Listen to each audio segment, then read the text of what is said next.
everybody? I'm Bob Walters. Welcome to the Locked Up Sports Weekend Wrap-Up. We got a big one here for you today. The Mets and Yankees get back to work after a day off as they try to stay hot. LeBron James and the Lakers are eliminated as the Denver Nuggets advance to the franchise first NBA Finals. The Lakers try and stave off elimination tonight against the Heat, who try to sweep in their way into the finals. And the Florida Panthers take a 3-0 series lead over the Carolina Hurricanes, as it looks like all the conference championships are heading to sweeps. I mean, it's disappointing, but it's also amazing with some of the teams in the same sense. But welcome to the show, everybody. Bob Walters here, Brian Gunzel Studio, Sunnyside. This is the Locked Up Sports Weekend Wrap-Up. We got a lot going on, so let's get right to it. The Mets, let's start with the Mets. Day off yesterday, coming off of a crucial, huge homestand. They're winners of 5 in a row. They are winners of 5 dramatic games in a row. 5 dramatic, come from behind, home run wins. Pete Alonso hitting home runs, the kids hitting home runs, Lindor hitting big home runs, Marte got a home run, and there's a couple of things I have with the Mets. I'm thrilled that they're playing better, that they're winning games, that they are finally seem to be coming together, gelling as a team. You know, it's kind of, they're having fun out there. This last homestand, the Mets had fun, okay? But it's not really sustainable the way they're winning games. The bullpen stinks. I mean, they had no business winning probably 3 of the 5 games, especially the first game of the doubleheader the other day. They had no business winning that after Adam Ottavino came on. Scherzer pitched 6 excellent innings. That's another big bright side for the Mets is Scherzer and Verlander, because this team's going nowhere without Scherzer and Verlander. And for them to come out in that doubleheader, both pitch excellent outings. Scherzer went 6 innings, gave up no runs. Verlander went 8 in the nightcap and gave up no runs. So those are big signs. But Scherzer goes 6 innings. The bullpen gets to the 8th, and Ottavino comes in. And I was in the ballpark, and I said immediately, I was like, oh, you just kind of saw it coming. Walk, base hit, 3-run home run. And then Robinson comes in. Buck brings in Robinson for the 4-out save. And he comes in, and first pitch is taken out of the ballpark. And now you're down 4-3. So now you come into the bottom of the 9th, and the Mets luckily they get a walk to Beatty, followed by a 2-run opposite field home run by Marte, and away they went. And then in the nightcap, they got the brilliant pitching by Verlander, as he went 8 innings, gave up 1 run. He beat Bieber, who also pitched a brilliant game for the Indians. He went all 9. And he went 8 innings, and he lost the game 2-1. He lost a pitcher's duel. But the rest of the games, the Mets, the way they're winning these games, it's not sustainable. So yeah, you like to see it. They're playing well. They're winning ball games. But you're not going to win games like this, because eventually those home runs are not going to always come. You can't be banking on late inning, 8th inning, and later home runs. I mean, they had the 2 3-run home runs against the Rays, which started the streak, which was, I mean, that's a huge win. You got to have wins like that to kind of get the wheels going on a win streak, and that's what they did. The Yankees, coming off of a sweep in Cincinnati, I mean, it's good to see. Severino pitched excellent, and that's what Severino does. Listen, Severino pitches good. The problem is not Severino when he pitches. The problem is he doesn't pitch. He's always out. He's hurt, this, that, whatever it is. He doesn't pitch well. And he's also got a little rift with him and the Yankees. He didn't want to be sent down to the minors and everything like that. But we'll get to the Yankees in a minute. The Mets, listen, they're in Wrigley. They're in Wrigley. And the Mets generally don't play well in Wrigley. I think just over my lifetime, they haven't. The Mets and Cubs, of course, is a huge rivalry, going back to the days where there was only 2 divisions in the National League. And let's see what they can do. This is a Cubs team that's not very good. They're 6 games under 500. They're kind of an average to below average team. The Mets need to beat up on teams like this. They've gotten themselves back into the division race. They are, let me see, the Mets are 5 games out of the division, which is not bad considering, they're coming off a 6-16, just a terrible stretch. And now they're playing well. They're 5 games back of the Braves, so they're still within striking distance. At one point, the Mets were 9 back. you're 9 back like that. If they're 9 back going into the All-Star break or something like that, they're not gonna come back and beat them and overtake the Braves.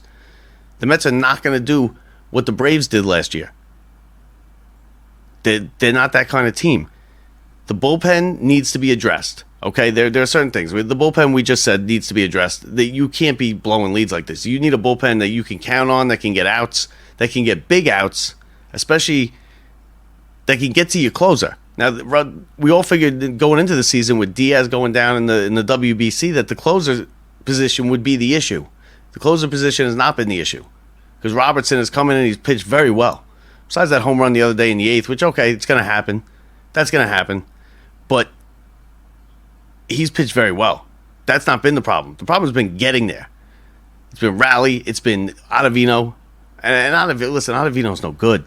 So the Mets are going to have to address that. I don't think that's something that you address from within. That's something, the bullpen is something that you could always address at the trade deadline. There's always going to be a couple of, diamonds in the rough out there. Relief pitchers on bad teams, on teams that were supposed to be good, that turned out to be not good. They're falling out of it. And also starting pitchers, maybe a 4th or 5th starter on a not so good team, or a 3rd, 4th, or 5th starter on a not so good team that they want to deal, and the Mets want to give them some kids, some assets down in the minors.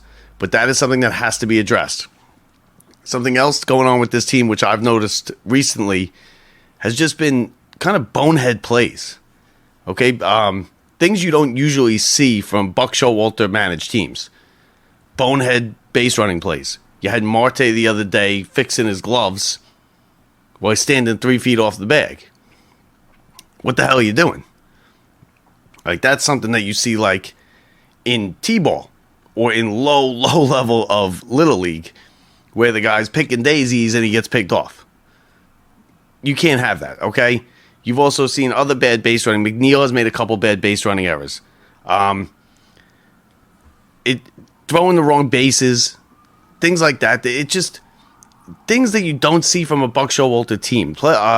Bonehead kind of not you having your head in the game type of plays, and I don't know how that gets fixed. I think you got to just roll with it and hope that they come around. You're professional baseball players. You can't be forgetting how many outs there are.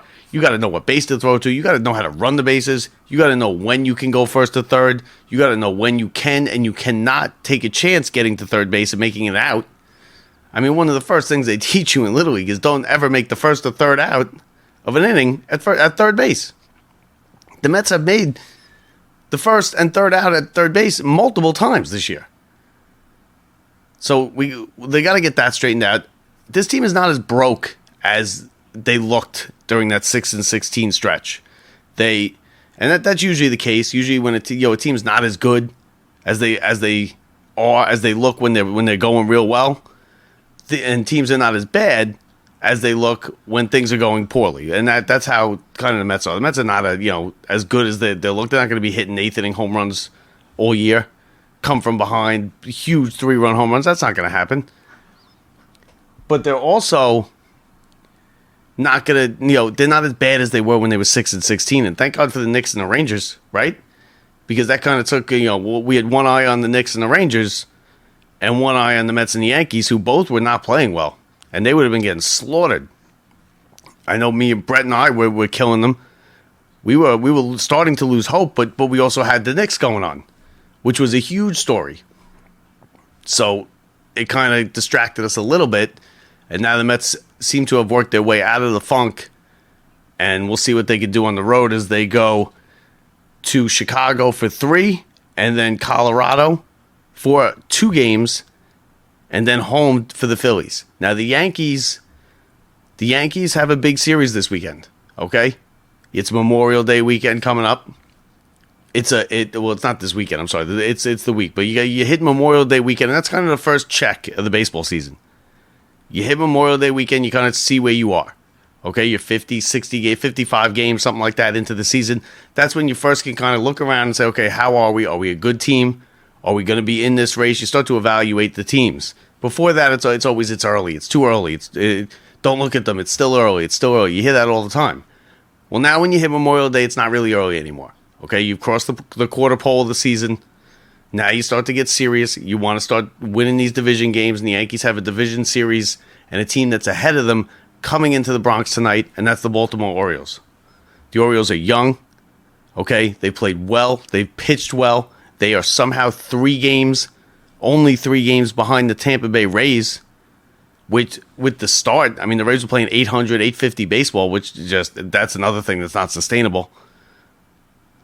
And the Orioles have kind of kept pace with them.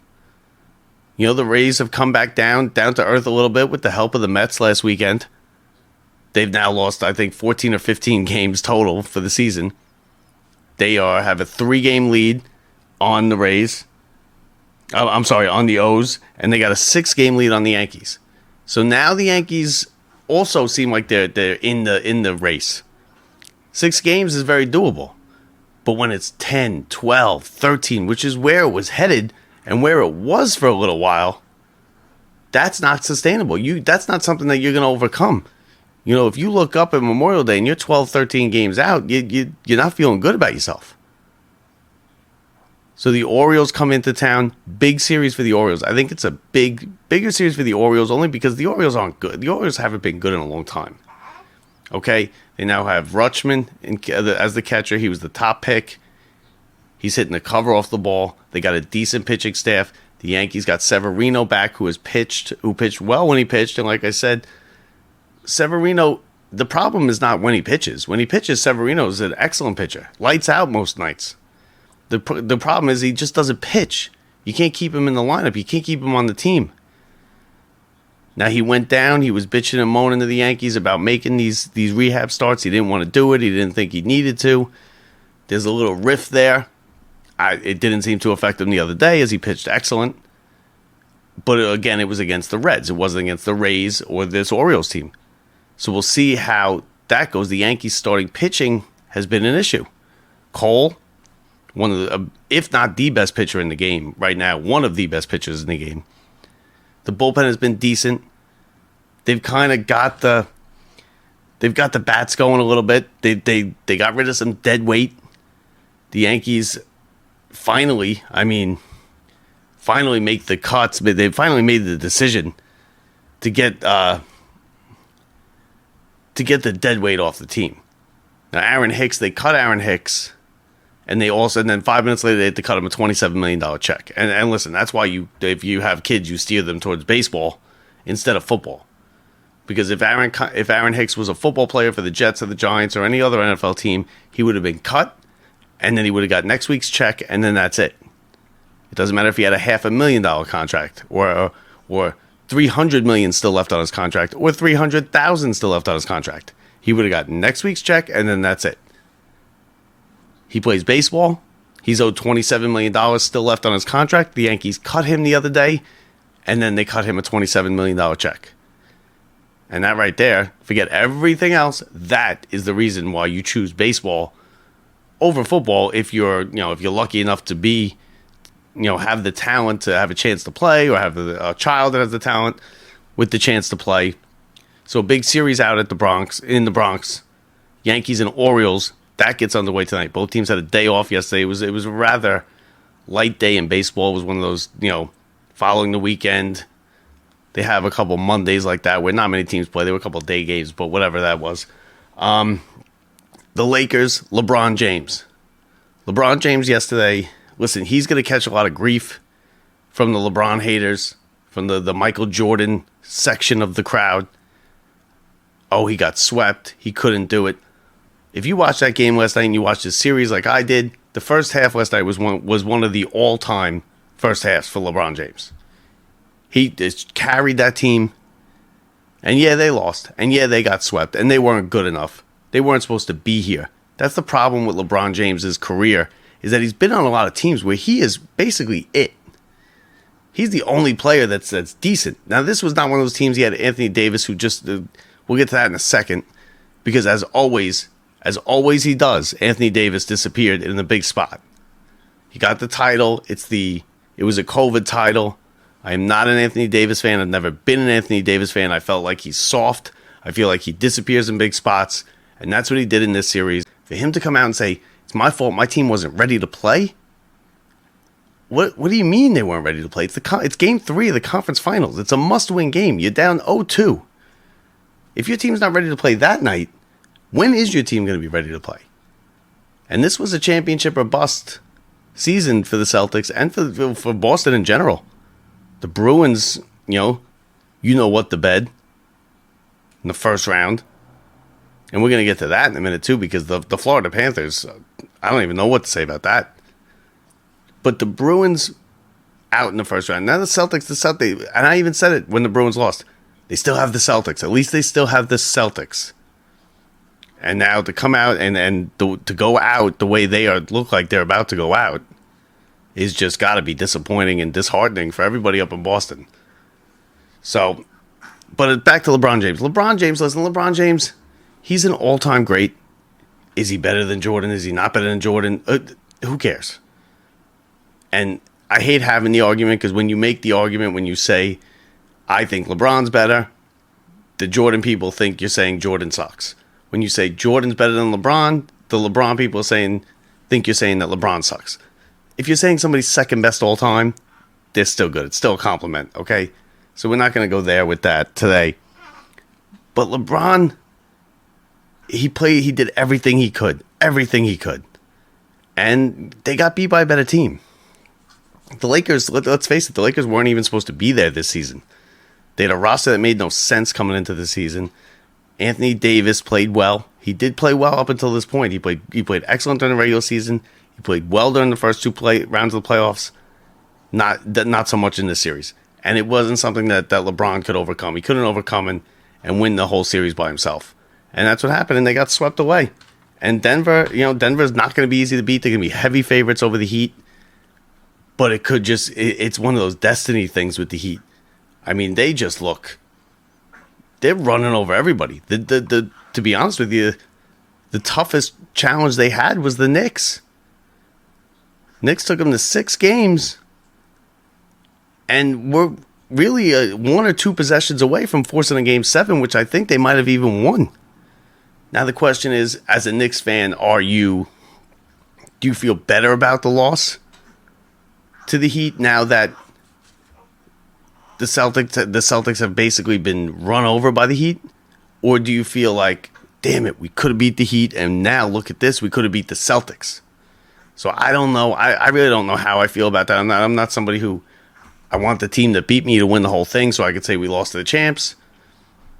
Listen, as a Knicks fan, I don't like the Heat. As a Knicks fan who grew up in the 90s especially, I don't like the Heat. So, but it has been fun to watch this team. Jimmy Butler's been unbelievable. He's a big-time player. He's a big-time playoff player. He's not better than Jokic. He doesn't have the talent that Jokic has. Jokic is one of the best big men we've ever seen. So who knows what's going to say? Is it going to be fate? Is it going to be talent? What's going to win in this NBA Finals? We're going to talk about it when we get there, which will probably be after tonight. PGA Championship was also this weekend. Bruce Koepka takes home his 5th major, and now he's at 5 majors. Now you go from a great player to, you're on the borderline, on the cusp of that all-time great. You're right there where he's a great golfer, or is he an all-time great? In 5 majors, he's right there. Into 5 majors, you could say you're a great, all-time great. Now I'm going to read you some of the players with 5 majors or less. Okay, so the players with 5 majors, you got Seve Ballesteros, you got Byron Nelson, Peter Thompson. So these are great players. Now, once you hit 6 is where I think you become an all-time great. Because at 6, you're at Nick Faldo, Mickelson, Lee Trevino, and then you got Sam Snead, Arnold Palmer, Bobby Jones. Those type of players are at 7. And Koepka can get to 7. Now, he could absolutely get to 6, and I think he will. I think he's going to be a favorite going into the Father's Day weekend at the U.S. Open. I do. So, is Koepka an all-time great? I think Brooks Koepka is right on the cusp of the conversation of being an all-time great. But that's not what anybody wants to talk about this weekend. Everybody wants to talk about, and rightfully so, is Michael Block. Now, who the hell is Michael Block? listen, I don't blame you for asking the question, because if you didn't watch the tournament, I'm sure you've seen it, but you might not have heard the name. The name Michael Block. He's a club pro. Okay, he got into this tournament. He's not a he's not a professional tour. He's not a tour player golfer. He's a professional golfer. He's not a tour player golfer. Came out of nowhere. Finished top 15. He got an invite into. He's automatically into next year's PGA. He got invites now to the Canadian Open and multiple other tournaments. He won $300,000+ in winnings this weekend, and he hit a slam dunk hole-in-one on the par 3. It doesn't get any better than that. It was basically Tin Cup with a happy ending. And if you don't know what Tin Cup is, it's the Kevin Costner golf movie where he gets into the U.S. Open as a play. He plays his way in, and he's leading the tournament, and he gets to 18 and he dunks like 10 balls in the water. This was Tin Cup with the happy ending. And I mean, give the guy all the credit in the world. And you know what? Now he's an attraction, because now he's going to be invited to some of these invitational tournaments. He's already gotten invites to a couple I've seen. I know the Canadian Open, and there's a couple other ones that have invited him. He's going to be, and if he does okay, if he plays okay, he's going to get a bunch of invites. He's going to be all over the place. I got my studio crowd here.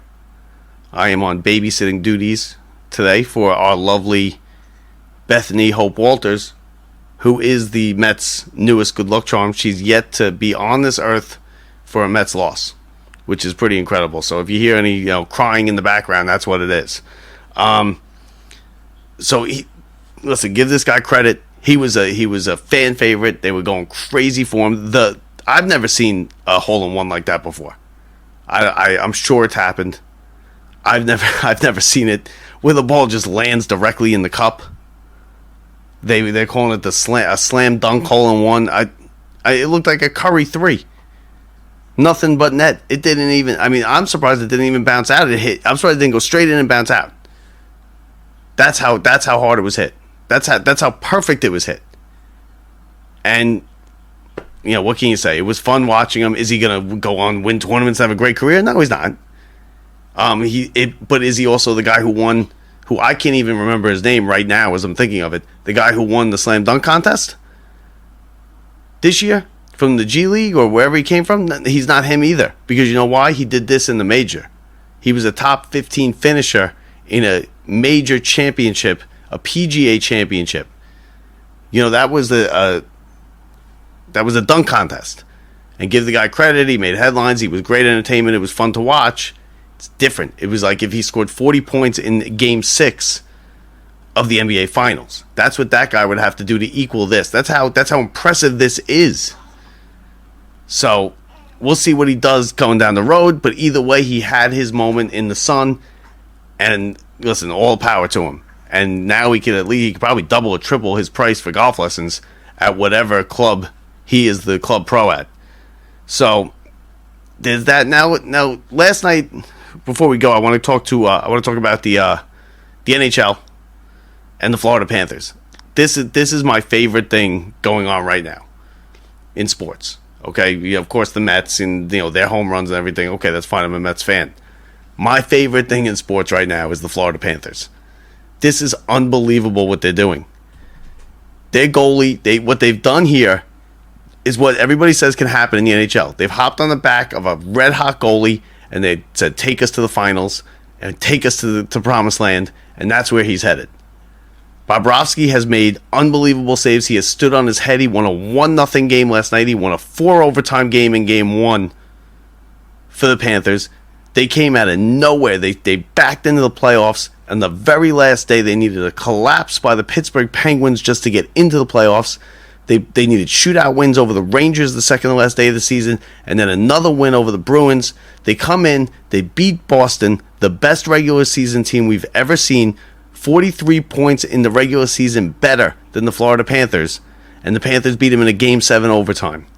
Then they go to Toronto, and they play Toronto in a 7-game series. A team that, an original 6, okay, a team that is hungry, desperate, a fan base that is just as desperate as Knicks fans for any kind of winning. They've been terrible. They haven't won anything. They just finally slayed the dragon of winning their first playoff series. And the Panthers go in there and they run them over and they win that series in 5 games. Now the Carolina Hurricanes, a perennial conference finalist team, a perennial good team for the last 7, 8, 10 years. Rod Brindamore, an excellent coach. And they've gotten a little lucky in this series. This series has not been, all Panthers by any stretch. They won a 4 overtime game in game 1.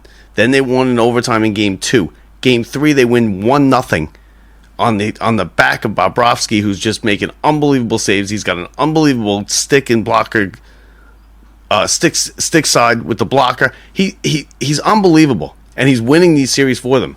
The power play has come through. The penalty kill has been but it's not been bad enough where it's cost them.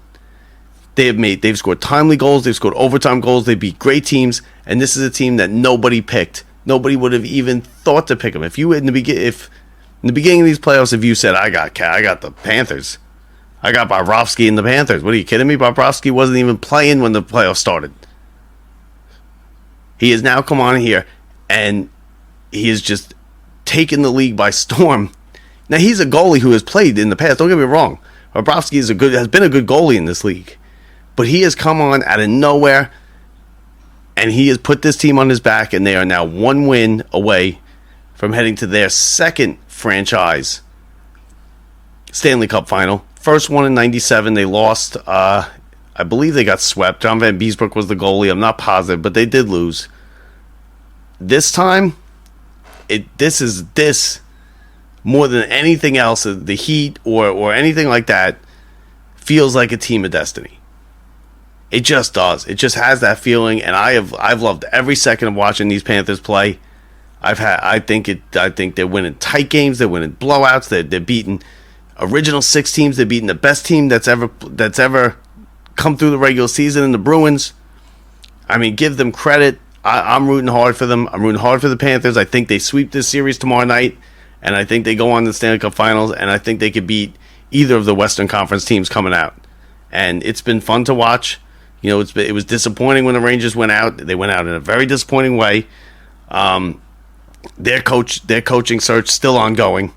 There's names being thrown around here and there. I'm not going to get into it because I'll get into the weeds with it. You don't want to hear about it right now. But the Florida Panthers, I mean, I've had a great time watching the Stanley Cup playoffs. The bottom line, Stanley Cup playoffs never disappoint. Stanley Cup playoffs never disappoint. The NBA playoffs, these conference finals are a disappointment. I'm sorry. You have LeBron, you had Jokic, you were expecting a good series.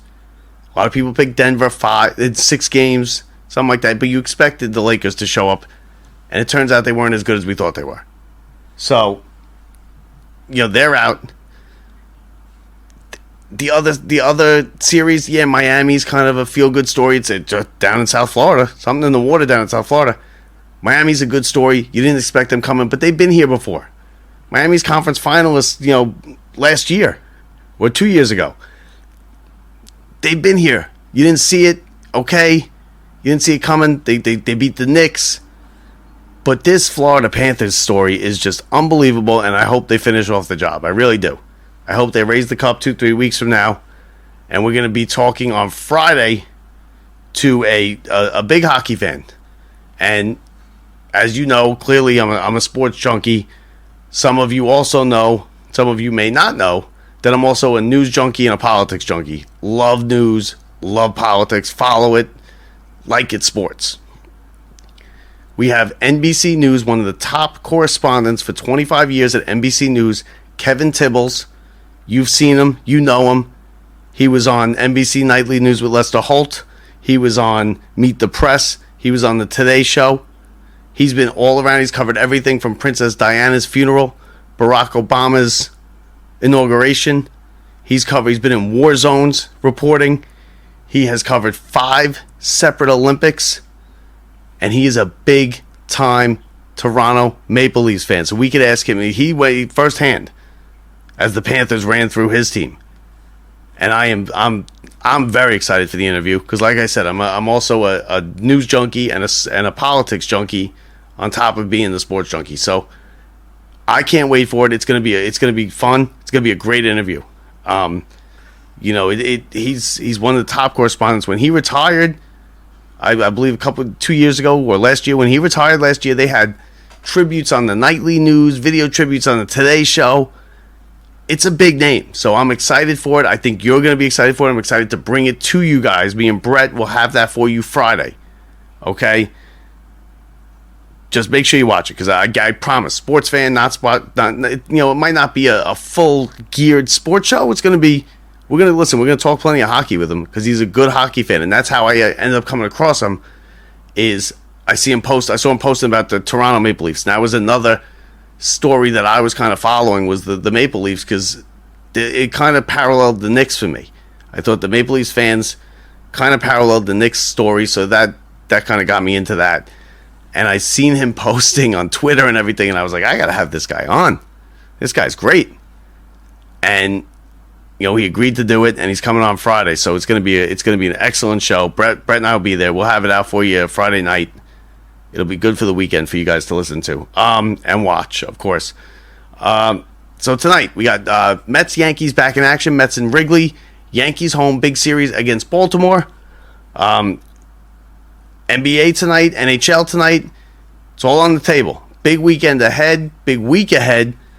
Heading into the Memorial Day weekend, as we are just steps away from summer, my favorite season. And that'll pretty much do it. Listen, I got a baby to take care of here. She looks like she's hungry. I'm going to feed her, and then we're going to get the day started. So enjoy your day, everybody. Enjoy the rest of the week. Remember, Friday, Kevin Tibbles, NBC News correspondent Kevin Tibbles, will be with us on Friday. I'll talk to you Friday, everybody, and I hope you enjoyed the show. Thanks for tuning in.